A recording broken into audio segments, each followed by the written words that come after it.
Hey, and welcome to OtterTube Gaming. I'm Lord Dundar, and I'm going to be showing you Songs of Syx by Jake. He's a single-man developer out of, I believe, Sweden, and this is an early access on Steam. So let's get to playing the game. We're going to go into single player and generator. You have a couple of options here. I have a couple of mods running, but we're going to do just the standard Dandorian. And I'll type in the name for that, which, let's put it as dwarf, because they're dwarves. We can change the size of the maps, the latitude right here. Your latitudes are northern, southern, and normal. Northern being colder, southern being warmer, normal kind of like between it. I'll keep it on normal. Population is for the amount of animals. Doesn't do too much right now, so we're going to leave that at few. And then you can change the amount of raids that you get from Kull the Conqueror. From lots to a little. We're going to keep this one down on few. Okay, let's go. So immediately, we're going to go into loading. I love freedom of speech. And the loading screen right now is kind of twitching out on me. There we go. And we're going to look around for a place to place our capital. This is going to be our single city that we start with. Right now you can only have one city, but you do have provinces that you control and tax. So at the bottom here we have fertility, forest, mountain, and water. This is going to give you a preview of what your city looks like. You want to have a decent fertility for growing stuff, forest for wood, mountain is not as important, and water is not as important either. Water is used for fishing, mountain you can dig into it for stone. So here we go. Immediately you have a landing party that you can place down. That's going to be your starting buildings. I opened up the minimap to look at what we have to work with. We have some ore there. More ore, some coal, some more coal, some trees.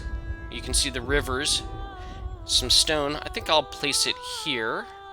This gives me access to stone, water, and wood with some fertile ground down to the left.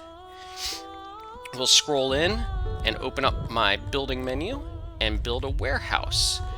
Now, the warehouse construction, you kind of scroll over. This is my trick. Build it inside my throne room. And then you can place down your crates with the place item.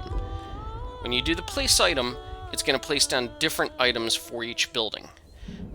I expanded my crates, placed one on the left, one on the right, shrunk them down so that way I can make them fit, and I get 1,000 storage. Let's construct it and turn on the time by hitting 2 and making it move slowly.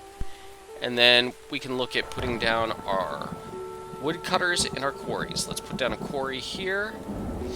Get 2 guys working on that really quick so that way I have some stone available to me. As my people build the warehouse, you'll notice that I have population and reputation. There's my reputation, there's my population. As my reputation goes up, my population will also go up. Look, my warehouse is built. I immediately have food stores for days, and my reputation went up. So let's employ some people and adjust my warehouse. So I want it to hold some wood, some stone, and then I need it to hold my food. So let's put 180 in my 4 main types of food. Okay. That's shrimblum eggs. That's a mod I made for this game that I'm playtesting at the same time.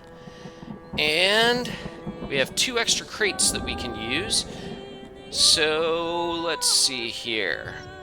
Why don't we add in a fish and a cotton? That'll work. Close that up. We can then speed up our time. And these guys are going to start moving supplies into the crates. That will also increase the amount of food on hand, and that food on hand will increase my reputation, which will then increase my population. Let's build a woodcutter so we can start gathering up some wood.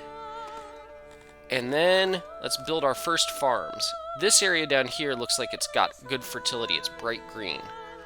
So, and I think I'll place it right about here. This is a good 10 by 10. We only want to have a 10 by 10 in the beginning for one farmer. 95% fertility. Let's construct it.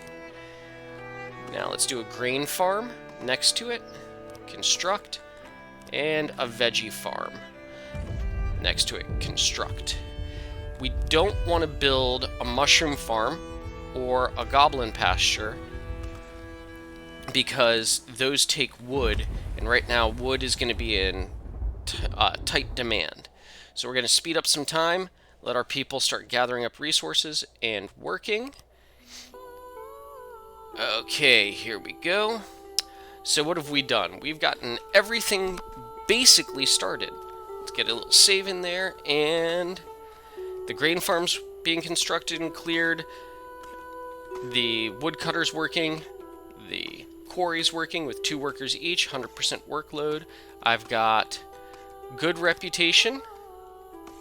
You can see my food stores, my road access, my grave and unburied corpses. So we want to have a graveyard now. Do you know why we want to do a graveyard? Because your people are going to die. You're going to have thousands of them, and thousands will die. So let's build a quick graveyard down here in services. And let's find a spot for that graveyard. Now, graveyards are very important early on.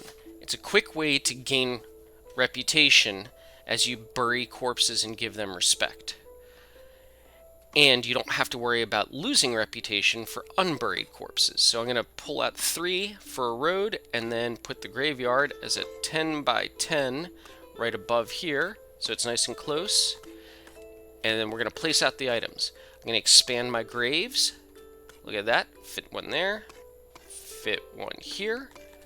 And then I'll reduce the size of the graves down to 1 to fill it up as much as possible. Let's go and put some flowers around to increase our respect. And we're at 70, 80, 90, 100% respect, but let's just make it look pretty. Okay. It's going to use 8 stone, which I have, and 52 wood, which I have, so let's get it constructed. They're working on that. They're working on the grain farm, the veggie farm, and the fruit farm. We'll scroll out, take a look. My wood choppers are chopping. My stonemen in the quarry are working. So let's speed up some time. Oh, this is the time of year. It's in spring, so we can't, we'd normally be planting right now, but because the fields aren't finished, we can't plant.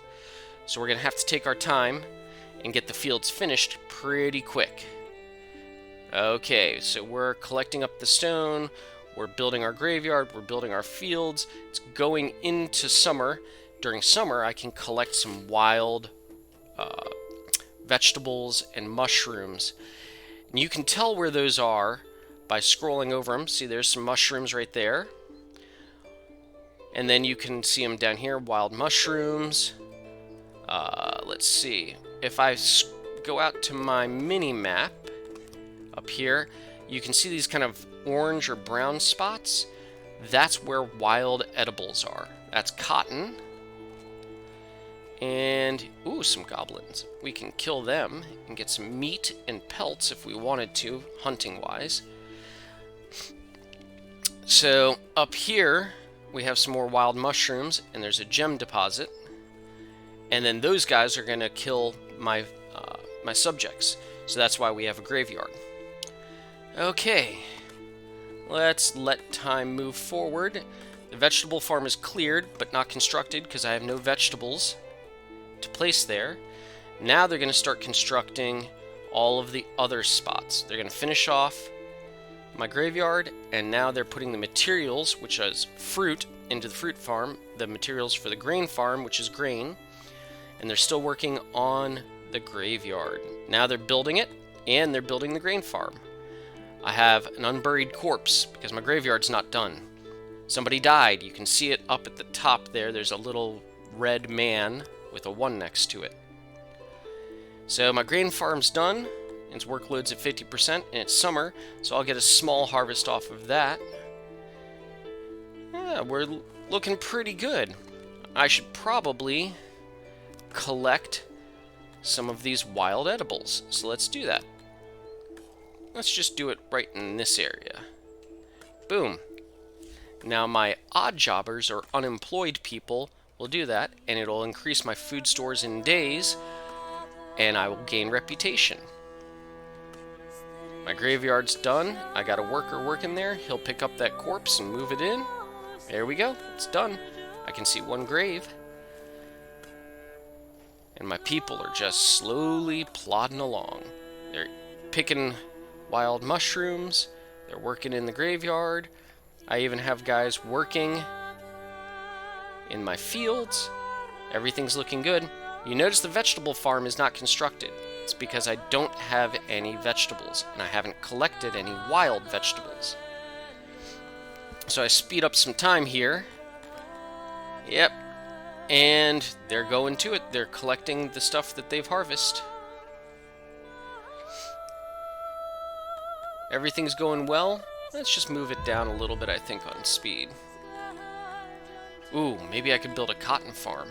And then a weaver, a coal mine, and a tailor for my industries. I think the next episode I will show you how industries are put together and the chain of resources for those industries. Okay, so let's save the game. We're going to save this under OtterTube, overwrite it. Indeed. And it was overwritten. So here we go. I just loaded back up and did a little bit of building to test out one of my mods. I'm building up a stone building to put in a new warehouse. I put up the shroom pasture for my mod that I was testing, and it's working. We can see the little shroom goblinies wandering around, and they're building the stone ceiling here for my new warehouse. Now I made this 16 by 16 so I can fit in a lot of stuff. Hey, thanks for watching this video. Please check out OtterTube Gaming. My daughter, Rosie Firecracker, has great Minecraft videos, and I'm expected to do some more videos on early releases like Songs of Syx. Thank you very much.